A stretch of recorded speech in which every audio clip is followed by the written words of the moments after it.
Good morning दोस्तों, कैसे आप। तो चलिए आज हम 16 अगस्त को बनने वाले हरियाणा करंट अफेयर के क्वेश्चनों को रिवीजन कर लेते हैं। लेकिन उससे पहले मैं आपको बता दूं कि हमारी वेबसाइट haryana-district.com स्टार्ट हो चुकी है। यहाँ पर आप हरियाणा जीके से संबंधित सभी प्रकार की फाइल PDF के रूप में, वीडियो के रूप में या फिर हमारे ऐप के थ्रू भी अब आप पढ़ सकते हैं। तो चलिए चलते हैं आज की वीडियो पर। 74वें स्वतंत्रता दिवस के अवसर पर CM मनोहर लाल खट्टर ने कहाँ पर ध्वजारोहण किया है? तो ये ध्वजारोहण किया गया है पंचकुला के अंदर। हरियाणा के मुख्यमंत्री CM मनोहर लाल खट्टर ने पंचकुला के अंदर 15 अगस्त के दिन ध्वजारोहण किया है। तो ये आप फोटो देख सकते हैं, यहाँ पर सभी के द्वारा मास्क लगाए गए हैं। इसके अलावा जो मुख्यमंत्री हैं जिन्होंने अलग अलग जगह पर ध्वजारोहण किया है उनके बारे में मैं आपको दिखा देता हूं। जिस प्रकार से बिजली मंत्री रणजीत सिंह हैं, इन्होंने हिसार के अंदर ध्वजारोहण किया है। इसके अलावा विधानसभा स्पीकर जो ज्ञानचंद गुप्ता जी हैं, इन्होंने अम्बाला के अंदर ध्वजारोहण किया है। इसके अलावा जो डिप्टी CM दुष्यंत चौटाला हैं, इन्होंने गुरुग्राम के अंदर ध्वजारोहण किया है। इसके अलावा इन्होंने जो शहीद हैं उनके ऊपर श्रद्धांजलि भी अर्पित की है। इसके अलावा परिवहन मंत्री मूलचंद शर्मा हैं, इन्होंने पलवल के अंदर ध्वजारोहण किया है। और जो कृषि मंत्री जयप्रकाश दलाल हैं, इन्होंने नारनौल में ध्वजारोहण किया है। तो ये आप गाड़ी में देख सकते हैं, ये कृषि मंत्री जयप्रकाश दलाल की ही फ़ोटो है। इसके अलावा जो राज्य मंत्री बनवारी लाल हैं, इन्होंने कुरुक्षेत्र के अंदर ध्वजारोहण किया है। इसके बाद हम देख लेते हैं अगला क्वेश्चन है, हरियाणा सरकार ने हाल ही में धर्मार्थ शिक्षण संस्थाओं, अस्पतालों और विशेष आवश्यकता वाले स्कूलों को संपत्ति कर में कितने प्रतिशत की छूट दी है? तो यह छूट दी गई है 100% की। सभी धार्मिक स्थलों के अप्रैल से जून तक के सरचार्ज व बिजली बिल भी माफ़ किए गए हैं।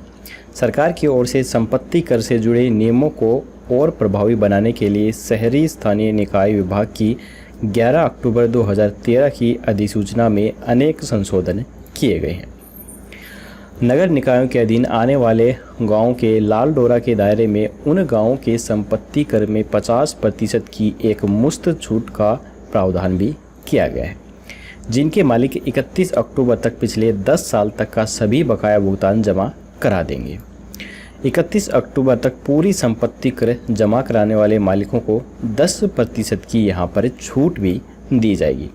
भुगतान में देरी करने पर 1.5% प्रति माह के हिसाब से जो ब्याज है वो दिया जाएगा। जो लोग हर साल 31 जुलाई तक ऑटो डेबिट सिस्टम्स के द्वारा संपत्ति कर जमा करवाएंगे, उन्हें 5% की अतिरिक्त छूट भी दी जाएगी।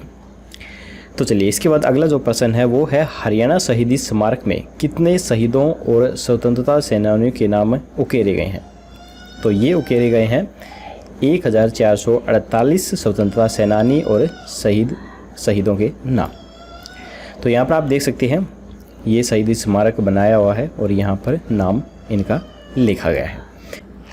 हरियाणा के शहीदी स्मारक में 19 जिलों के 1448 शहीदों और स्वतंत्रता सेनानियों के नाम स्मरण पट पर उकेरे गए हैं। कैथल के पार्क रोड पर स्थित यह शहीदी स्मारक वर्ष 2013 के अंदर बनाया गया था। इस स्मारक पर भारत चीन युद्ध 1962 के अंदर जो हुआ था उन सभी के शहीदों के नाम हैं। इसके अलावा भारत पाकिस्तान युद्ध जो 1965 और 1971 में हुआ था उनके नाम भी यहाँ पर लिखे गए हैं। इसके अलावा करगिल युद्ध 1999 के अंदर जो हुआ था उन सभी शहीदों के नाम भी यहाँ पर लिखे गए हैं। और कश्मीर आक्रमण 1947 और 48 के युद्ध में जो जवान शहीद हुए थे उन सभी के नाम इस पर लिखे गए हैं। इनके अलावा उन शहीदों के नाम भी लिखे गए हैं जो ऑपरेशन ब्लू स्टार में, मेघदूत पवन में और रक्षक ऑपरेशन में शहीद हुए थे। इस स्मारक को पर्यटन स्थल के रूप में स्थापित करने के लिए बनाया गया था। इस स्मारक स्थल पर लाइफ ट्री भी बनाया गया है। यहाँ पर 19 स्मरण पट्टिकाएँ भी बनाई गई हैं जिन पर शहीदों के नाम, उनके पद, उनका रेजिमेंट और उनके गांव का नाम भी लिखा हुआ है। कैथल के 20 स्वतंत्रता सेनानियों के नाम इस पर लिखे गए हैं। इसके बाद अगला प्रश्न है, GJU यानी कि गुरु जम्बेश्वर यूनिवर्सिटी के किस प्रोफेसर ने हाल ही में इलेक्ट्रोमैकेनिकल सैनिटाइजेशंस और पार्किंग स्पेस मैनेजमेंट डिवाइस बनाया है। तो ये डिवाइस बनाया गया है प्रोफेसर सरदुल सिंह के द्वारा। तो इसकी फ़ोटो मैं आपको दिखा देता हूँ। ये है प्रोफेसर सरदुल सिंह। इस डिवाइस की मदद से अब इंसान और सामान दोनों एक साथ सैनिटाइज हो सकेंगे। प्रोफेसर सरदुल ने बताया है कि इस डिवाइस को भविष्य में corporate office, airport, bus stand और रेलवे स्टेशन जैसी जगहों पर इस्तेमाल किया जा सकता है।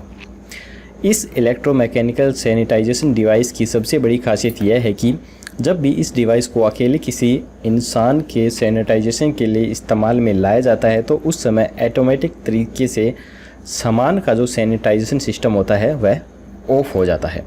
इसके अलावा प्रोफेसर सरदुल सिंह धायल ने antenna based parking space management device को भी तैयार किया है। इस डिवाइस के द्वारा लॉगिन करते ही अवेलेबल पार्किंग स्पेस दिखाई देने लग जाती है, जिससे पार्किंग की समस्या से कुछ हद तक निजात भी मिल सकती है। इन दोनों ही डिवाइस को प्रोफेसर सरदुल सिंह धायल के द्वारा पेटेंट भी करवाया गया है। तो पेटेंट क्या होता है वो भी मैं आपको बता देता हूँ। देखिए दोस्तों, जब भी कोई नया डिवाइस बनाया जाता है और उसको पेटेंट करवाया जाता है तो उसका मतलब होता है कि उस तरीके से या फिर उस माध्यम से जो वो डिवाइस या चीज़ बनाई गई है या फिर वैसा ही डिवाइस कोई दूसरा व्यक्ति नहीं बना सकता है। अगर उसे वैसा कोई चीज़ बनाना है तो उसको किसी अलग तरीके से या अलग डिज़ाइन में बनाना होगा, और उस डिज़ाइन को जो सबसे पहले आविष्कार कर लिया गया है उसको सिर्फ वही व्यक्ति बना सकता है जिसने पहली बार उसे पेटेंट करवाया है। तो इसका मतलब होता है पेटेंट करवाना। इसके बाद अगला जो प्रश्न है वो है, सीएम मनोहर लाल खट्टर ने PGIMS रोहतक में हाल ही में कौन सा नया कोर्स शुरू करने को मंजूरी दी है?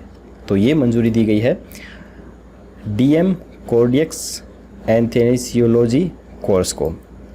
राज्य में किसी भी विश्वविद्यालय में यह कोर्स उपलब्ध नहीं है। यह कोर्स 2 सीटों के साथ शुरू किया गया है। PGIMS के एनेस्थेसियोलॉजी विभाग में सीनियर रेजिडेंस के 56 पद फिलहाल स्वीकृत हैं। इसके बाद है, स्वतंत्रता दिवस के अवसर पर हरियाणा के किस पुलिस अधिकारी को राष्ट्रपति पुलिस पदक से सम्मानित किया गया है?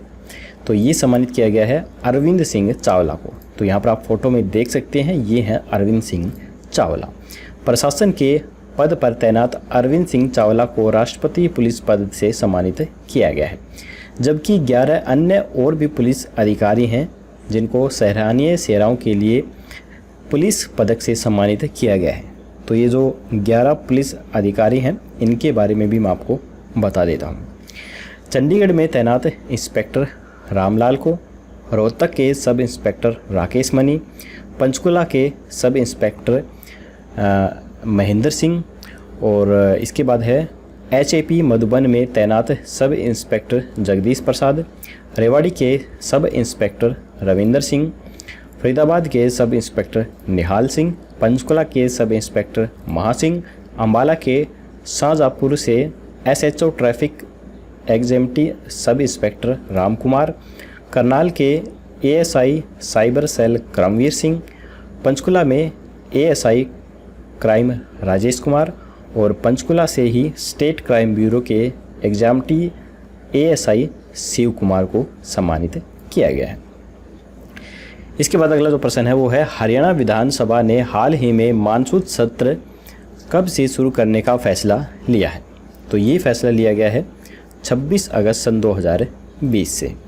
इसके साथ साथ हरियाणा के गृह मंत्री अनिल विज ने विधानसभा में बिना कोरोना नेगेटिव रिपोर्ट के किसी को भी प्रवेश करने के लिए मना किया है। तो मैं आपको बता दूं कि हमारे हरियाणा के अंदर जो विधानसभा की टोटल सीट है वो 90 सीट है, और इस विधानसभा की स्थापना सन 1966 के अंदर की गई थी। अब यहाँ पर गृह मंत्री अनिल विज का जिक्र है तो इनके बारे में भी हम जान लेते हैं। जो अनिल विज हैं वो किस किस विभाग के मंत्री हैं? तो ये गृह मंत्री हैं, इसके अलावा urban local bodies, health minister, medical education and resource मंत्री, आयुष मंत्री, टेक्निकल एजुकेशन मंत्री, साइंस एंड टेक्नोलॉजी के भी ये मंत्री बनाए गए। तो ये मोस्ट इम्पोर्टेंट है, इनको हमेशा अच्छे से याद करके रखिए। इनसे रिलेटेड 1-2 क्वेश्चंस ज़रूर पेपरों के अंदर पूछा जाता है। इसके अलावा इससे रिलेटेड मैं और भी जानकारी आपको बता देता हूँ। यहाँ पर जो विधानसभा के अंदर है, यहाँ पर चाहे विधायक हो या फिर पत्रकार हो या फिर कोई स्टाफ हो, उनको पहले कोविड टेस्ट करवाना ज़रूरी है, उसके बाद ही उन्हें एंट्री दी जाएगी। इसके पहले उनको किसी भी प्रकार से एंट्री नहीं दी जाएगी। इसके साथ साथ जूते रैप करने के लिए यहाँ पर मशीनें भी लगाई जाएंगी। कोरोना महामारी के चलते हरियाणा विधानसभा के मानसून सत्र का सीटिंग प्लान पूरी तरह से यहाँ पर आपको बदला हुआ भी नज़र आएगा। विधायकों को ऑफिसर व पब्लिक गैलरी में बैठाया जाएगा, जबकि जो ऑफिसर होंगे उनको ऊपर वाली गैलरी के अंदर बिठाया जाएगा। अहम पहलू यह भी है कि पहली बार विधानसभा में जो दर्शक दीर्घा है वो नहीं लगाई जाएगी। मानसून सत्र में प्रश्नकाल में किन विधायकों के सवाल लगेंगे, यह ड्रा के द्वारा ही तय किया जाएगा। दोस्तों, अगले क्वेश्चन पर चलने से पहले मैं आपको बता दूं कि अगर आपको हमारी ये वीडियो पसंद आ रही है तो हमारी इस वीडियो को एक लाइक ज़रूर कर दीजिएगा। और अगर आप हमारे चैनल पर पहली बार आए हैं तो हमारे चैनल को सब्सक्राइब करने के बाद घंटे पे ज़रूर प्रेस कीजिए, तभी आपको आने वाली लेटेस्ट नोटिफिकेशन है वो सबसे पहले मिल सकेंगी। तो चलिए चलते हैं अगले क्वेश्चन की तरफ। अगला क्वेश्चन है, हरियाणा सरकार ने किस साल के स्टूडेंट्स को हाल ही में बिना परीक्षा के प्रमोट करने का अपना फैसला वापस ले लिया है? तो ये लिया गया है फाइनल ईयर के छात्रों को। तो यहाँ पर यूजीसी ने इस बारे में गाइडलाइन जारी करते हुए कहा है कि 30 सितंबर तक यह परीक्षाएं आयोजित की जाएंगी।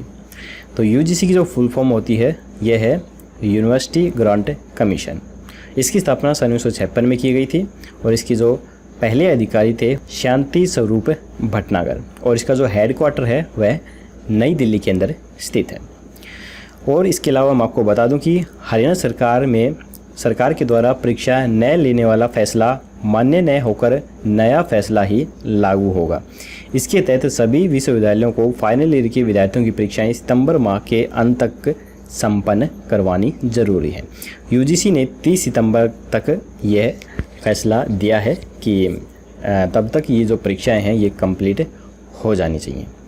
तो चलिए इसके बाद हम देखते हैं अगला क्वेश्चन। अगला क्वेश्चन है, हरियाणा सरकार ने हाल ही में हर्षक विभाग को किसे सौंपने का निर्णय लिया है? तो यह लिया है नागरिक संसाधन सूचना विभाग को। तो यहाँ पर जो हर्षक की फुल फॉर्म है वो है हरियाणा अंतरिक्ष उपयोग केंद्र, और इसे इंग्लिश में अगर हम बोलें तो इंग्लिश के अंदर इसकी फुल फॉर्म है हरियाणा स्पेस एप्लीकेशन सेंटर। यह इसका जो केंद्र है वो हिसार के अंदर है और इसकी जो स्थापना है ये सन 1986 के अंदर की गई थी। हर्षक को साल 2007 तक हरियाणा राज्य दूर संवेदी अनुप्रयोग केंद्र के नाम से जाना जाता था। हरियाणा सोसाइटी पंजीकरण एवं विनियम अधिनियम 2012 के तहत चौधरी चरण सिंह हरियाणा कृषि विश्वविद्यालय हिसार में स्थित यह एक पंजीकृत सोसाइटी है। हर्षक क्या क्या काम करती है वो भी मैं आपको बता देता हूँ। राज्य में विभिन्न क्षेत्रों में उपग्रह डाटा के उपयोग एवं अनुप्रयोग का प्रयोग करती है। सभी रिमोट सेंसिंग प्रणाली हैं उनका प्रयोग करती है। भौगोलिक सूचना प्रणाली के लिए नोडल एजेंसी को ये निर्धारित करती है। मानव रहित जो वाहन हैं उनका संचालन करती है। ड्रोन आधारित सर्वेक्षण के लिए एक नोडल एजेंसी के रूप में कार्य करने के उद्देश्य से विज्ञान एवं प्रौद्योगिकी विभाग के प्रशासनिक नियंत्रण के तहत भी यह कार्य करती है। तो चलिए इसके बाद हम देख लेते हैं अगला क्वेश्चन। अगला क्वेश्चन है, पंजाब ग्राम श्यामलता भूमि अधिनियम 1961 की धारा 2 के परिभाषा खंड के किस शब्द को हाल ही में सरकार के द्वारा हटाने का फैसला लिया गया है? तो ये लिया गया है मनी माजरा शब्द को हटाने का फैसला। मंत्रिमंडल की बैठक में पंजाब ग्राम श्यामलता भूमि अधिनियम 1961 में संशोधन को स्वीकृति प्रदान की गई। इस संशोधन के अनुसार चूंकि मनी माजरा खंड हरियाणा राज्य का भाग नहीं है, इसलिए अधिनियम की धारा 2 के परिभाषा खंड में खंड मनी माजरा शब्द को हटाया जाएगा। अधिनियम की धारा 2 में संदर्भित पंजाब ग्राम पंचायत अधिनियम 1952 की धारा 3 के शब्द खंडों के स्थान पर हरियाणा पंचायती राज अधिनियम 1994 की धारा 2 के खंड शब्द प्रस्तावित किए जाएंगे। तो चलिए इसके बाद हम देखते हैं अगला क्वेश्चन। अगला क्वेश्चन है, सरकार के द्वारा किस विभाग को हाल ही में अम्बाला के गांव सादोपुर में स्थित भूमि के निर्माण के लिए हस्तांतरित करने के प्रस्ताव को मंजूरी दी गई है? तो ये मंजूरी दी गई है महिला एवं बाल विकास विभाग को। यहाँ पर महिला एवं बाल विकास विभाग को 7.72 एकड़ ज़मीन सौंपी गई है। मंत्रिमंडल की बैठक में नगर निगम अम्बाला के गांव सादोपुर के अंदर यह बाल विकास जो विभाग है यह स्थित है। इस विभाग को समेकित बहुउद्देशीय परिसर के निर्माण के लिए हस्तांतरित करने के शहरी स्थानीय निकाय विभाग के एक प्रस्ताव को स्वीकृति भी प्रदान की गई है, जिसमें observation home, special home, play of safety और चिल्ड्रन होम भी स्थापित किए जाएंगे। अब यहाँ पर अम्बाला का जिक्र आ रहा है, तो मैं आपको बता दूं कि अम्बाला की स्थापना 1 नवंबर 1966 को हुई थी। इसका क्षेत्रफल 1574 वर्ग किलोमीटर है और यहाँ की जो विधानसभा क्षेत्र हैं वो अम्बाला कैंट, मुलाना और नारायणगढ़ है। अम्बाला को वैज्ञानिक उपकरणों की नगरी, ट्विन सिटी, साइंस सिटी के नाम से भी जाना जाता है। इसके अलावा यहाँ के जो प्रमुख मेले हैं वो हैं वामन द्वादशी का मेला और तीज का मेला जो पंजाखेड़ा में लगता है, और शारदा देवी का मेला जो कि त्रिलोक के अंदर लगता है। तो चलिए इसके बाद हम चलते हैं अगले क्वेश्चन की तरफ। अगला जो क्वेश्चन है वो है जल शक्ति मंत्रालय की तर्ज पर हरियाणा कृषि एवं किसान कल्याण विभाग से हाल ही में किस विषय को सिंचाई एवं जल संसाधन विभाग को हस्तांतरित करने की स्वीकृति प्रदान की गई है? तो ये स्वीकृति प्रदान की गई है लघु सिंचाई एवं भूजल को। यह निर्णय इसलिए लिया गया है ताकि सिंचाई एवं जल संसाधन विभाग के साथ पानी से संबंधित सभी विषयों को समेकित किया जा सके। तो यहाँ पर जल शक्ति मंत्रालय का जिक्र हुआ है, तो मैं आपको बता दूं कि जल शक्ति मंत्रालय की स्थापना मई 2019 के अंदर हुई थी और कृषि एवं किसान कल्याण विभाग की स्थापना सन 1947 के अंदर हुई थी। तो इन दोनों का ही आप ध्यान रखिए। तो चलिए इसके बाद चलते हैं अगले क्वेश्चन पर। अगला क्वेश्चन है कोरोना से बचने के तरीकों को शिक्षा विभाग की ओर से हाल ही में हरियाणा सरकार ने कितने स्कूलों में वीडियो द्वारा शूट करवाया है? तो ये शूट करवाया है 3 स्कूलों के अंदर। यह घोषणा हरियाणा के शिक्षा मंत्री कंवर पाल गुर्जर के द्वारा की गई है। तो यहाँ पर मैं आपको बता देता हूँ जो हरियाणा के शिक्षा मंत्री कंवर पाल गुर्जर हैं वो किस किस विभाग से संबंधित हैं। तो इनके पास एजुकेशन विभाग के साथ साथ फॉरेस्ट विभाग भी है, टूरिज्म विभाग भी है, पार्लियामेंट्री अफेयर्स विभाग भी है, हॉस्पिटलिटी विभाग भी है और आर्ट एंड कल्चर अफेयर्स विभाग भी है। तो इन चीज़ों को दोस्तों आप ध्यान से पढ़िए क्योंकि इनसे रिलेटेड ज़रूर 1-2 क्वेश्चंस पेपरों के अंदर पूछे जाते हैं।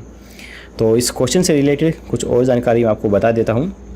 यहाँ पर जो ये वीडियो शूट किया जाएगा, यहाँ पर पहला जो वीडियो है ये गुड़गांव के शहरी स्कूल में शूट किया जाएगा और दूसरा जो वीडियो है यह देहात के अंदर शूट किया जाएगा और जो तीसरा वीडियो है वो भीड़ भाड़ वाले इलाकों के अंदर शूट किया जाएगा।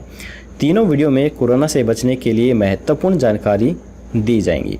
सोशल डिस्टेंसिंग कैसे रखना है, खाना शेयर कैसे करना है, एक दूसरे के संपर्क में कैसे आना है, स्कूल में कैसे आना है, स्कूल से घर पर कैसे जाना है, और इसके बारे में जो पूरी जानकारी है वो इस वीडियो के द्वारा दी जाएगी। और स्कूल में आते वक्त सभी लोगों की थर्मल स्कैनिंग भी करवाई जाएगी। ये सभी चीज़ें इस वीडियो के अंदर बताई जाएंगी।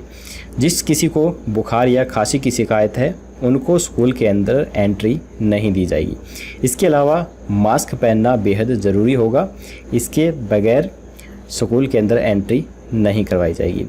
इसके अलावा इस वीडियो में सिखाया जाएगा कि डेस्कों पर कैसे बैठना है और एक दूसरे से कितने फासले पर स्टूडेंट्स को बैठना है, एक दूसरे को किस प्रकार की चीज़ें स्टेशनरी वगैरह हैं वो शेयर करनी है या नहीं करनी है, वो सभी बातें इसमें बताई जाएंगी। तो इस प्रकार की ये जो जानकारी है ये वीडियो के माध्यम से विद्यार्थियों तक पहुंचाई जाएंगी ताकि वह बेहतर तरीके से इन्हें समझ सकें।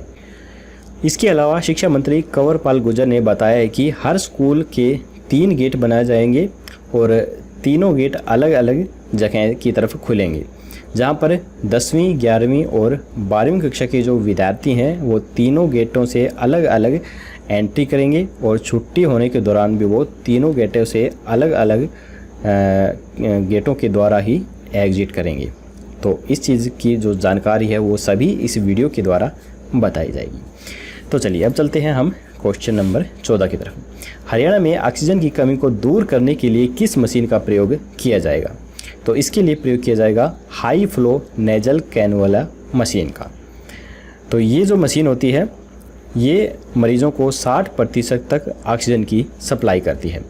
कोरोना के मरीज़ों में 90% तक ऑक्सीजन की कमी हो जाती है, इसी वजह से उनकी मौत हो जाती है।